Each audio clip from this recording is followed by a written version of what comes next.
Hello दोस्तों, आज हम लोग आगे बढ़ेंगे इतिहास में एक नए चैप्टर के साथ।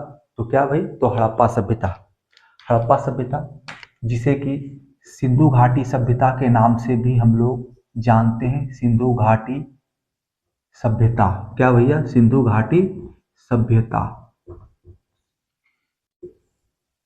ये जो है त्रिभुजाकार सभ्यता थी। त्रिभुजाकार था, इसकी आकृति कैसा माना गया है, तो त्रिभुजाकार। तो ये कैसे माना गया है, तो खुदाई के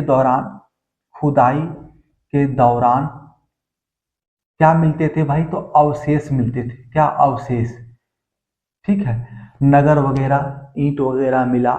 तो पता चला कि उसका जो पैरामीटर लिया गया, आकार लिया गया, देखा गया, इसका जो सर्कल था, सर्कल नहीं कहिए, आकार जो था, लंबाई चौड़ाई सब कुछ देख के पता चला तो ये त्रिभुजाकार था। हड़प्पा सभ्यता क्या था, तो त्रिभुजाकार था भैया। तो त्रिभुजाकार था और इसका जो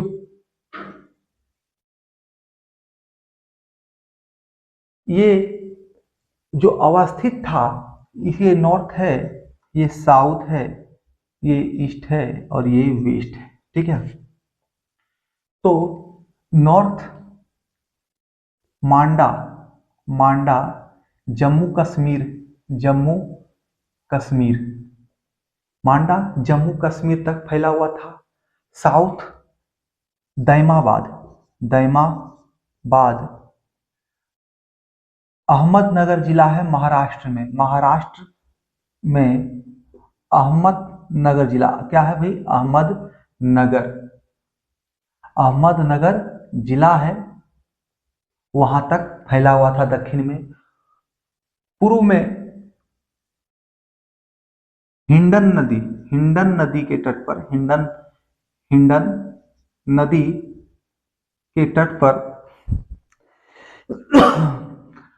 आलमगीरपुर, आलमगीरपुर, क्या भाई, आलमगीरपुर उत्तर प्रदेश, उत्तर प्रदेश यानी कि यूपी कहिए, जहां बाबा योगी का नाम अभी है, यूपी बुलडोजर बाबा का जो साम्राज्य है, ठीक है। आलमगीरपुर जो पूर्वी साइड था, और ये सुतका गेंडर जो पश्चिमी साइड था। सुतका गेंडर जो कि अभी बलूचिस्तान में है, सुतका गेंडर जो कि अभी बलूचिस्तान में है, या कहिए पाकिस्तान में है, ठीक है। तो ये था दासक नदी के तट पर, दासक नदी, दासक नदी। तो बहुत ही महत्वपूर्ण चीज है ये, इसे अवश्य ध्यान में रखिएगा। सवाल आपसे कर सकता है कि भैया पूर्वी क्षेत्र, उत्तरी क्षेत्र कौन सा था, दक्षिणी क्षेत्र कौन सा था, पूर्वी क्षेत्र कौन सा था और पश्चिमी क्षेत्र कौन सा था। सबसे पहले सवाल आपका आ सकता है कि हिंदू घाटी सभ्यता किस आकार का था, तो त्रिभुजाकार था। कैसा था भाई, त्रिभुजाकार। उत्तरी भाग इसका जो था मांडा जम्मू कश्मीर तक था, दक्षिणी भाग दैमाबाद महाराष्ट्र अहमदनगर जिला में, और पूर्वी भाग जो है आलमगीरपुर यानी कि हिंडन नदी के पास उत्तर प्रदेश, और पश्चिमी भाग जो है दासक नदी के तट पर सुदगा गेंडर जो है जिला है, बलूचिस्तान यानी पाकिस्तान में, पाकिस्तान में बलूचिस्तान के पास, पाकिस्तान, बलूचिस्तान पाकिस्तान है ना जी, पाकिस्तान। तो यहां तक ये फैला हुआ था, लेकिन कैसा आकार था, त्रिभुजाकार। अब सिंधु घाटी सभ्यता का जो लिपि था ना, सिंधु घाटी सभ्यता, किसी भी सभ्यता, अभी जो हम लोग का सभ्यता है उसका लिपि है क्या है, तो देवनागरी। तो उस समय का लिपि जो है, बहुत ही महत्वपूर्ण चीजें मैं आपको बता रहा हूं, इसको याद करें। मैं देखो हर चैप्टर को 2 दिनों में समाप्त कर रहा हूं, ताकि आप अच्छे से उसके बारे में जाने, और ताकि कोई भी एग्जाम दे ना तो आपको प्रॉब्लम नहीं हो, ठीक है। और लाइट लेके, जो कि एग्जाम के दृष्टिकोण से आप एसएससी का एलडीसी फॉर्म भरने जा रहे हैं, एमटीएस भर रहे हो, जीडी भर रहे हो, ग्रुप डी भर रहे हो, रेलवे का टीसीटीटी का फॉर्म भर रहे हो, आप रेलवे का आरपीएफ का फॉर्म भर रहे हो, आप यूपी पुलिस, बिहार पुलिस, मतलब कि बिहार एसएससी इंटर लेवल, मतलब मैट्रिक लेवल इंटर लेवल का एग्जाम जो है उसके लेवल का एकदम सटीक चीजें आपको बता रहा हूं। अंत तक देखें, एक बार जुड़े हमसे, बहुत ही मजा आएगा। इसका लिपि जो है भाव चित्रात्मक था। क्या था भाई, तो भाव चित्रात्मक, भाव चित्रात्मक था। लिपि क्या था, तो भाव चित्रात्मक था। और सबसे बड़ी बात यह है 1921 ईस्वी में इसका खोज किया था। किसने किया था भाई? तो राय बहादुर दयाराम साहनी। लेकिन एक कहावत है ना, सदियों से चला आया है, सारी चीजों का खोज भारतीयों ने किया, लेकिन क्रेडिट भारतीयों को किसी ने ही नहीं दिया। तो क्या हुआ, क्रेडिट कौन ले लिया भाई? तो क्योंकि हम लोग अंग्रेजी शासन में थे तो क्रेडिट इसका लिए 1924 में इसका जो है विधिवत जो है इसका घोषणा किया गया। 1924 में घोषणा किए तो सर जॉन मार्शल। तो देखो सर जॉन मार्शल तो ये कौन थे? तो पुरातत्व सर्वेक्षण विभाग के महानिदेशक थे। पुरातत्व सर्वेक्षण विभाग के महानिदेशक थे और इन्होंने ही विधिवत रूप से 1924 में इसकी घोषणा की। जबकि इसकी प्रक्रिया जो है 1921 में राय बहादुर दयाराम साहनी जी ने पहले ही बता दिया कि यहाँ एक सभ्यता थी। ठीक है, अब उसका जो खोज जो है घोषणा करता है, जब तक कहोगे नहीं भाई कि ये हमने बनाया, तब तक पेटेंट मेन क्या होता है? पेटेंट। तुम कुछ भी कर लो, पेटेंट अगर तुम्हारे बाद मान लो एक कोई कंपनी बनाया, तुम कोई आविष्कार किए, ये आविष्कार माना कि आपके नाम का ये आविष्कार है, आपने किया, लेकिन कोई दूसरा व्यक्ति जाके ये आविष्कार को अपने नाम से पेटेंट करा ले, पेटेंट समझ रहे हो ना, यानी कि अधिकृत करा ले अपने नाम का, तो उसके नाम पर वो चलता है। तो पेटेंट हो गया सर जॉन मार्शल के नाम पर, जो कि भारतीय पुरातत्व संरक्षण विभाग के उस समय के महानिदेशक थे, क्योंकि हम लोग गुलाम थे, दास थे अंग्रेजों के। ठीक है, और ऐसे भी हर चीजों पर विदेशियों ने ही सत्ता काबिज कर लिया। ठीक है, अब यहाँ पर ये लोग का कॉन्सेप्ट क्लियर था, जो बॉस है उसी का नाम होगा। अब हमारे यहाँ संविधान की तरह थोड़े है, संविधान के अध्यक्ष थे राजेंद्र प्रसाद, ये अध्यक्ष का नाम नहीं होगा, कहते हैं ना वाइस कैप्टन, उसका नाम होगा। ठीक है, वाइसो कैप्टन नहीं थे, छोड़ो, चलो हम लोग मुद्दा कर रहे हैं यहाँ पर। सर जॉन मार्शल जो महानिदेशक थे 1924 में, इन्होंने विधिवत रूप से घोषणा किया और क्या कि भैया एक उन्नत नगरीय व्यवस्था है। तो यहाँ पर एक चीज और आता है, ये कैसी व्यवस्था थी?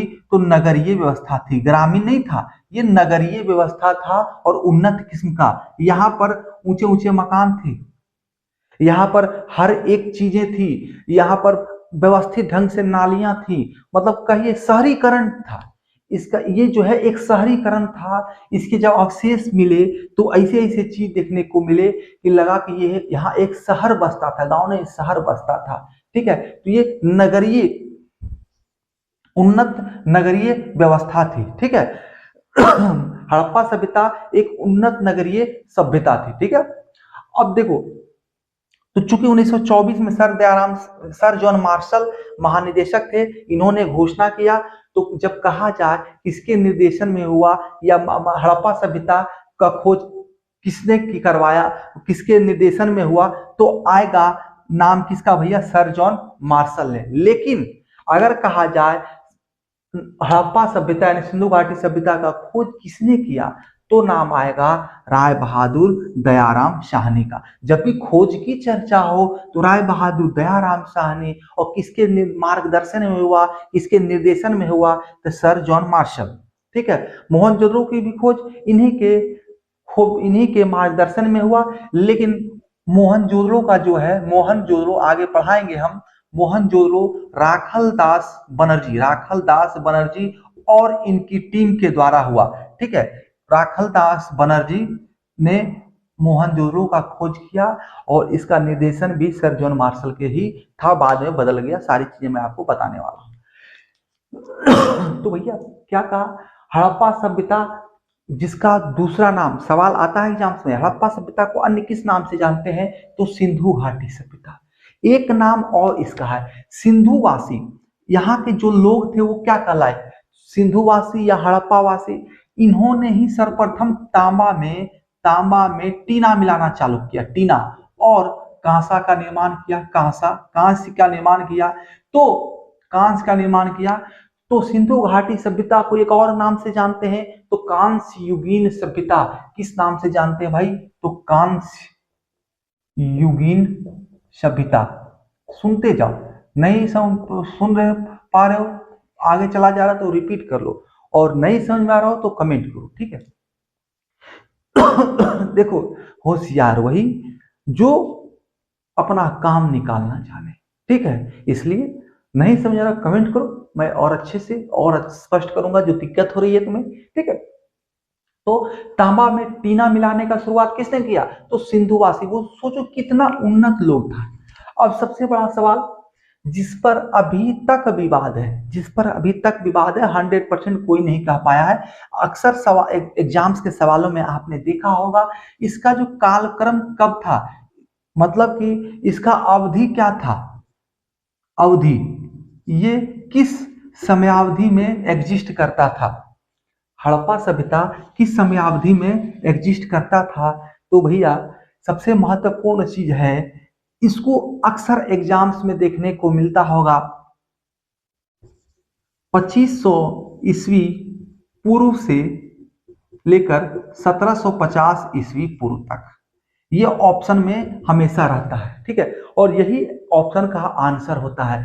लेकिन अगर वर्तमान एनसीईआरटी की बुक देखेंगे आप, तो उसमें आपको 3300 3300 ईसा पूर्व से लेकर 1300 ईसा पूर्व तक माना गया है, ठीक है। ये एग्जाम में ऑप्शन अगर मिले 2500 ईस्वी पूर्व से 1750 ईस्वी पूर्व, तो इसको आपको टिक लगा देना है, ठीक है। लेकिन एनसीईआरटी में एग्जाम्स के क्या कहते हैं, और आप बुक देखेंगे एनसीईआरटी का, हिस्ट्री का, और हड़प्पा सभ्यता को देखेंगे तो अपडेट किया गया है 3300 ईस्वी पूर्व से 1300 ईस्वी पूर्व तक, ठीक है। अब क्या है, कहीं और होता है, गजटरी में देखिएगा आप, तो वहां थोड़ा सा डिफरेंट मिलेगा। तो एग्जाम को प्रोस्पेक्ट से देखना है, ऑप्शन में हमें क्या दिख रहा है, तो 2500 ईस्वी पूर्व 1750 से मार देंगे। अगर ऑप्शन में ये नहीं दिख रहा है 3300 ईस्वी पूर्व से 1300 ईस्वी पूर्व, तो इसको मार देंगे, ठीक है। तो दोनों चीज मैंने बता दिया। अब देखो भाई, हड़प्पा सभ्यता के लोग, बहुत ही अच्छा चीज बता रहा हूं, देखो एग्जाम्स में पूछता है, हड़प्पा सभ्यता के लोग क्या करते थे, तो मातृ पूजा करते थे, मातृ पूजा। ये लोग किसकी पूजा करते थे? ये लोग पूजा पाठ में विश्वास करते थे, ये लोग हड़प्पा वासी पूजा पाठ में विश्वास करते थे। तो किसमें विश्वास करते थे भाई? तो मातृ पूजा, ठीक है, माता की पूजा, मातृ पूजा, ठीक है ना। और भी बहुत चीजें हैं, वो भी बताऊंगा। और देखो सबसे बड़ी बात, हड़प्पावासी क्या करते थे? मातृ की पूजा, यानी स्त्रियों का सम्मान करना जो है हड़प्पावासी ने प्रारंभ किया। ये लोग स्त्री का सम्मान करते थे, ठीक है, कहीं कोई दिक्कत। ये एक नगरीय व्यवस्था था, ये भी मैंने बताया, वो भी उन्नत किस्म का। देखो कोई दिक्कत नहीं, कोई देख रहे हैं यहाँ पर कोई दिक्कत बुझा रहा हो तो कमेंट करें भाई, ठीक है, आगे से मिटा के लिखेंगे। अब मुद्दा ये है,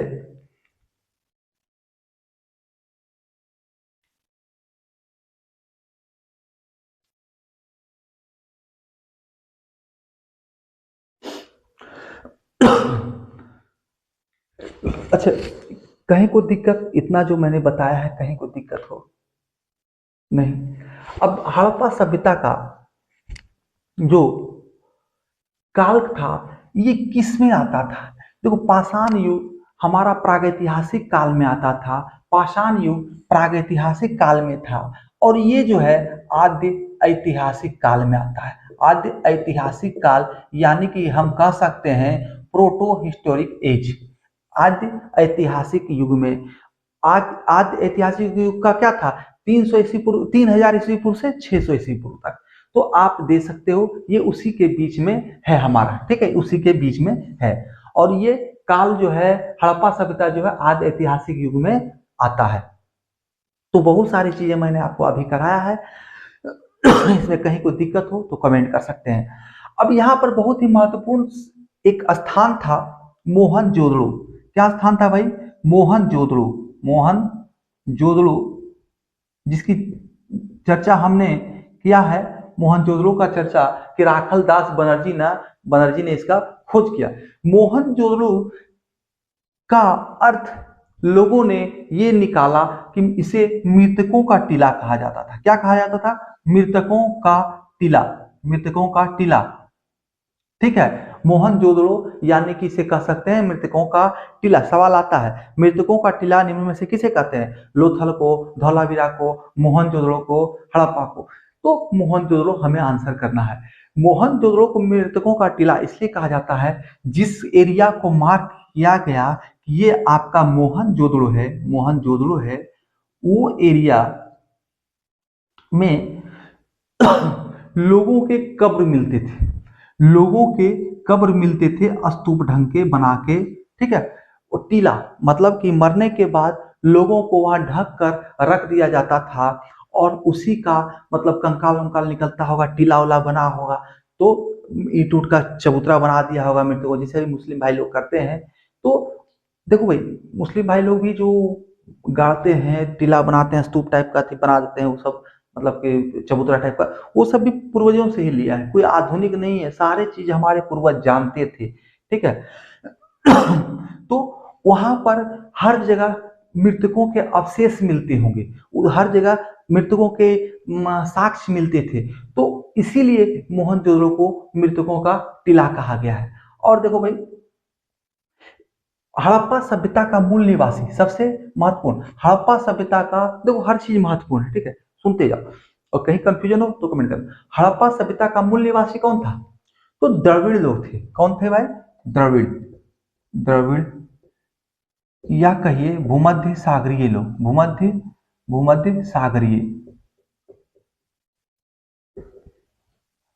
हड़प्पा सभ्यता के मूल निवासी भूमध्य सागरीय लोग या आप कह सकते हैं द्रविड़ लोग। कभी आपने सुना होगा, अगर पढ़े होंगे तो द्रविड़ लोग, सिंधी लोग, ये लोग आपस में विवाद चलता था, तो वही द्रविड़ है। हड़प्पा सभ्यता के मूल निवासी द्रविड़ थे और हड़प्पा सभ्यता एक ही बहुत ही दुर्भाग्यपूर्ण रूप से समाप्त हुआ। ठीक है, आपका ऋतिक रोशन का एक मूवी भी आया था। अब 5-10% उसमें सही है, बाकी तो बाबा भरोसे होता है, बॉलीवुड का तो कोई भरोसा नहीं रख सकते हैं। ठीक है ना। तो वो उसमें जो सभ्यताएं दिखाई गई, हड़प्पा सभ्यता, उस मूवी में उस हड़प्पा सभ्यता को दिखाने का प्रयास किया गया। ठीक है, तो इतने चीजें हम लोगों ने देखा। अगले क्लास में हम लोग 20 सवाल करेंगे, 15 से 20 सवाल करेंगे, 10 से 20 सवाल करेंगे, जो कि एकदम टू द पॉइंट होगा, एग्जाम का होगा और इससे बाहर नहीं होगा। ठीक है, अगर एग्जाम से सवाल आएंगे तो 99% चांस रख लीजिए वहीं से आने हैं। अब हमारे साथ बने रहिए, हमें अपना प्यार दें, लाइक शेयर सब्सक्राइब करते रहें, ताकि हम इतने ही उत्साह के साथ आपके साथ जुड़े रहें। धन्यवाद।